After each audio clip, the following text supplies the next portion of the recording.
बिस्मिल्लाहिर्रहमानिर्रहीम। अस्सलाम वालेकुम माय डियर स्टूडेंट, उम्मीद करता हूँ आप सब खैरियत से होंगे। आज हम सेकेंडरी फिजिक्स से एक प्रैक्टिकल परफॉर्म करने जा रहे हैं जो कि बहुत इंपॉर्टेंट है पेपर के पॉइंट ऑफ व्यू से। काफ़ी दफ़ा ये बोर्ड के एग्जाम्स में आ भी चुका है।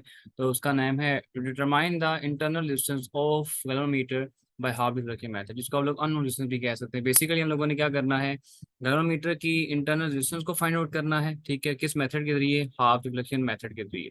तो अब सबसे पहले हम डिस्कस करेंगे इसके लिए आप लोगों को कौन कौन सी मटेरियल रिक्वायर्ड होंगे। तो पांच बेटा आप लोगों ने मटेरियल याद रखने हैं। सबसे पहले आपके पास आ जाएगा हाई रेजिस्टेंस बॉक्स, सेकंड पे कनेक्टिंग वायर्स हैं, ठीक है। उसके बाद थर्ड पे आ जाएगा कीज, जो बेसिकली सर्किट को ब्रेक डाउन करने के लिए आप इस्तेमाल करते होते हो। तो उसके बाद फोर्थ पे लो रेजिस्टेंस बॉक्स, और फिफ्थ पे आपके पास आ जाएगा गैलोमीटर, जिसकी आप लोगों ने इंटरनल रेजिस्टेंस फाइंड आउट करनी होगी। मैं फिर रिपीट कर देता हूँ।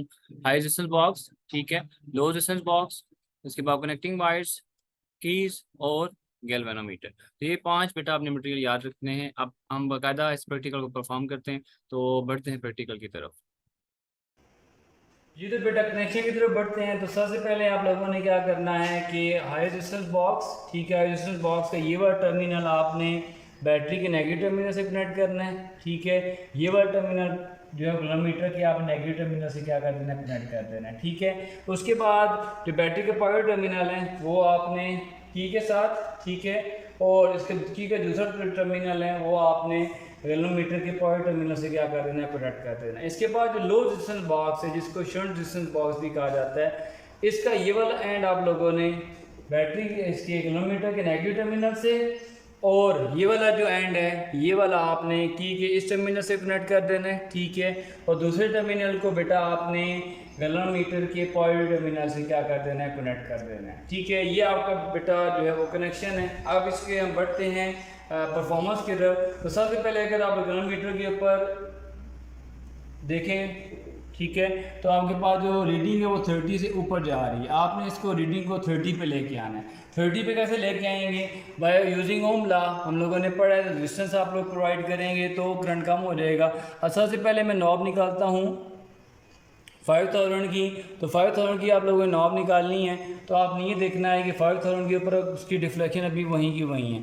मज़ीद इसकी जो है वो नॉब निकालते हैं तो देखते हैं कि आपके पास जो है वो अब ये 30 पे, यानी कि आपके पास जो है वो 30 पे अब ये रीडिंग एग्जैक्ट आ चुकी है।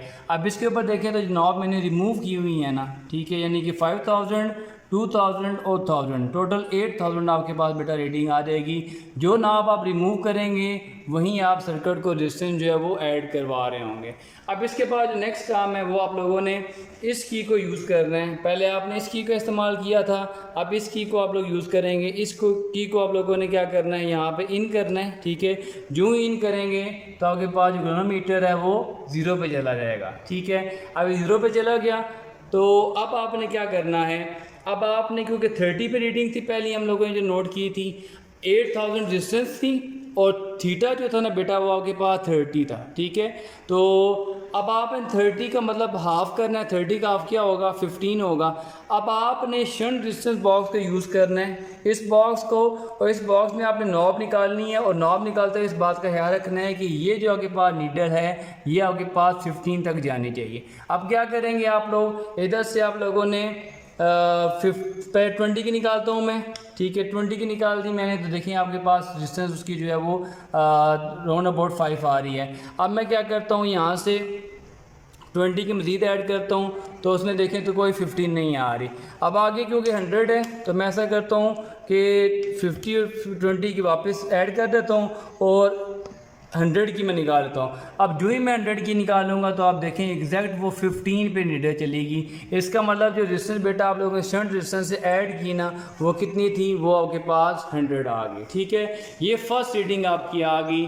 फर्स्ट रीडिंग में आप लोगों ने लेते हुए हाई रेजिस्टेंस बॉक्स की आप लोगों ने रेजिस्टेंस ऐड करनी है 8000, थीटा 30 हो जाएगा। इसको शंट रेजिस्टेंस जो कि आपने 100 की निकाली थी वो एस जो शंट रेजिस्टेंस आ जाएगी, ठीक है। और जो आपके पास उस वक्त थीटा बाई 2 मतलब 30 का हाफ आ जाएगा, जो आप लोगों ने क्या लेना है, जो आपका आ जाएगा 15। इसके बाद जो नेक्स्ट टास्क है वो आप लोगों ने हाई रेजिस्टेंस बॉक्स में से फिर आपने नेक्स्ट रीडिंग लेनी है। अब मैं 2000 की रेजिस्टेंस और ऐड करता हूँ, ठीक है। सबसे पहले आप लोगों ने ऐड करने के लिए इसको आउट करना है, ठीक है। जो आपने शंट रेजिस्टेंस के साथ की लगाई होती है ना, उसको आप लोगों ने आउट रखना है जब आप इसको यूज़ करेंगे। अब मैं 2000 की मज़ीद इसमें से आउट कर देता हूँ। जो ही मैं आउट करूँगा आप देखें राउंड अबाउट जो रीडिंग आ रही है मेरे पास 24 हम कंसिडर कर सकते हैं। ठीक है, पहले हमने 30 पे ली, अब 24 पे लेंगे। अब 24 को मैंने निकाल दी बेटा भाई। अब मैं क्या करूँगा नेक्स्ट काम कि आप लोगों ने इस बात का ख्याल रखना है कि अब 24 का हाफ क्या होगा, डेफिनेटली 12 होगा। तो अब आपने क्या करना है, अब नॉब, इस नॉब को जो आप लोगों ने इसके साथ अटैच थी, इसको जो ही आप लोग इन करोगे तो आप ये देखेंगे ऑटोमेटिकली वो जो आपके पास रीडिंग है वो एग्जैक्ट 12 पे जा चुकी है। ठीक है, अब आपको इसमें से कोई शंट रेजिस्टेंस में रेजिस्टेंस ऐड करने की ज़रूरत नहीं है। ठीक है, उसकी वजह क्या है कि आप लोगों ने 100 यहाँ से निकाल ली हुई है। इसे थर्ड रीडिंग लेने के लिए आप लोग मज़ीद रेजिस्टेंस यहाँ से ऐड करेंगे। ठीक है, इसमें सबसे पहले आप इसको आउट करेंगे, इधर रेजिस्टेंस ऐड करेंगे, वहाँ पे जो रीडिंग है वो आपके पास 24 से पीछे चली जाएगी। फिर आप इसको यूँ ही ऐड करेंगे यहाँ पे, तो वो लेट्स सपोज 22 हुआ तो 22 का वो ऑटोमेटिकली किधर चला जाएगा, 11 पे चला जाएगा। तो होपफुली बेटा आपको ये प्रैक्टिकल समझ आ गया होगा। ये तो बच्चों पढ़ते हैं ऑब्जर्वेशन एंड कैलकुलेशंस की तरफ।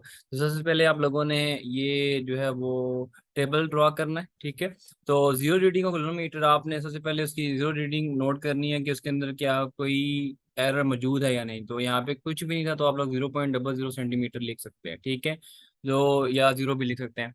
तो सबसे पहले आप लोगों ने बेटा हाई रेजिस्टेंस यहाँ पे मेंशन करनी है, हाई रेजिस्टेंस आर। ठीक है, और सेकंड पे आपके पास deflection in galvanometer, observe division और करेक्टेड डिवीजन। उसके बाद करेक्ट हाफ डिफ्लेक्शन, उसके बाद शंट रेजिस्टेंस और गैल्वेनोमीटर रेजिस्टेंस। ठीक है, आप इसको बारी बारी डिस्कस करते हैं क्या मतलब है इसका।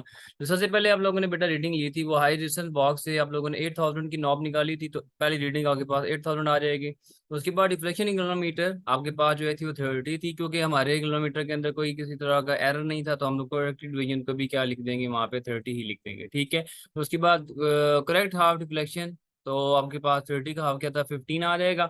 और जो शंट रेजिस्टेंस जो बेसिकली लो रेजिस्टेंस बॉक्स से आप लोगों ने यूज की थी वो 100 की थी। ठीक है, तो अब आप इसको क्या कर लेंगे, कैलकुलेट कर लेंगे। ऊपर देखिए आर मल्टीप्लाई बाय एस है, तो आर मल्टीप्लाई बाय एस यानी कि इस वैल्यू को और आपने इस वैल्यू को मल्टीप्लाई कर देना है, और दोनों को नीचे क्या कर देना है, सेपरेट कर देना है। तो उसके बाद डिवाइड करेंगे तो आपके पास इसका आंसर आ जाएगा। दूसरी रीडिंग बेटा हम लोगों ने ली थी जो, वो थी 10,000। ठीक है, वहां पे जो आपके पास डिफ्लेक्शन की वैल्यू आई थी 24 थी, तो इधर भी 24 लिखें, इधर भी आप 24 ही लिखेंगे। तो उसके बाद 24 का हाफ क्या हो जाएगा, 12। ठीक है, हाफ डिफ्लेक्शन मेथड से। तो आपके पास नेक्स्ट जो उसकी शंट डिस्टेंस है, हम लोग क्योंकि फर्दर कोई डिस्टेंस रिमूव नहीं की, तो वो 100 ही रहेगी। ठीक हो गया। इसके बाद वहीं इसी तरह आप लोग आगे इसको मल्टीप्लाई करेंगे, सॉल्व करेंगे। थर्ड रीडिंग आपके पास जो हम लोग ले सकते हैं आगे 12,000 पे आपके पास जो गैल्वेनोमीटर की वैल्यू आई थी वो बेटा 20 थी। वहां पे आप लोगों ने रिपीट भी 20 ही करनी है। उसके बाद हाफ डिफ्लेक्शन मेथड से आपके पास 10 वैल्यू आ जाएगी उसकी, 20 का हाफ 10 आ जाएगा। और शंट डिस्टेंस की वैल्यू आपके पास 100 ही रहेगी। अब इस सारे को सॉल्व करेंगे तो आपके पास यहाँ पे आंसर आ जाएगा। अब इसके बाद बेटा आप लोगों ने एक बात याद रखनी है कि यहाँ पे तकरीबन आपका आंसर जो है वो 100 ही आना चाहिए। ठीक है, अब नेक्स्ट जो पॉइंट हमारे पास आएगा कि अगर आपको ये नजर आ रहा है गैल्वेनोमीटर, तो गैल्वेनोमीटर के ऊपर 3 टर्मिनल्स होते हैं। ठीक है, तो याद रखिएगा जो ब्लैक होगा वो नेगेटिव होता है और रेड जो होते हैं वो पॉजिटिव होते हैं। अब अगर ये दो टर्मिनल यूज कर रहे हैं ना, तो गैल्वेनोमीटर के ऊपर लिखा होता है कि इनकी बिटवीन कितनी डिस्टेंस है। अब हमने जो कैलकुलेशन की थी वो इन दो टर्मिनल्स की ही की थी। तो यहाँ पे गैल्वेनोमीटर के ऊपर आप देख सकते हैं कि 100 जो है वो ओम जो है डिस्टेंस मेंशन होती है। तो जब आप इन दो टर्मिनल को यूज करेंगे ना, तो आपका आंसर बीच क्या आना चाहिए, 100 ही आना चाहिए। और अगर यहाँ से आप इसको और इसको यूज करते हैं, ठीक है, यानी कि इस ब्लैक को और इस रेड को, तो इसके बिटवीन तकरीबन 2.4 के यानी कि 2400 जो है वो ओम रेजिस्टेंस हो सकती है। ठीक है, तो ये आपने टर्मिनल जो यूज करने होते हैं वो उसी के अकॉर्डिंग रेजिस्टेंस की वैल्यू भी आनी चाहिए, क्योंकि हम लोगों ने ये टर्मिनल और ये टर्मिनल यूज किया था, तो इसके बिटवीन हमारे पास जो रेजिस्टेंस की वैल्यू आएगी वो तकरीबन 100 ही आएगी। तो होपफुली बेटा आपको ये प्रैक्टिकल समझ आ गया होगा। अब इस रेलिवेंट कोई भी आपका क्वेश्चन हो तो आप कमेंट सेक्शन में पूछ सकते हैं। Thank you very much.